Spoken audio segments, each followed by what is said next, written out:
सोंगी kitchen मध्ये आपलं स्वागत आहे। आज आपण नवरात्री स्पेशल बनवणार आहोत रताळ्याचा शिरा किंवा भून घेतले आहेत। हे रताळे असणार आहेत। आता आपण त्याला कुकरच्या भांड्यात ठेवूया। पाणी न टाकता कुकर मध्ये पाणी टाकून घेतलंय आपण।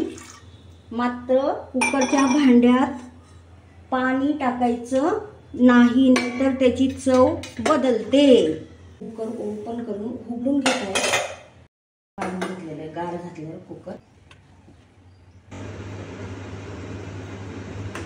आता आपण याच्यात 2 चमचे तूप टाकून घेऊ।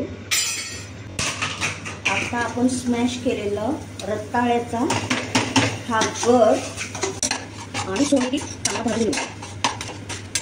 आता आपण त्यात थोडे ड्रायफ्रूट, 1 ते 1.5 वाटी गरम केलेलं दूध टाकत आहोत। शिरा तयार झालेला आहे।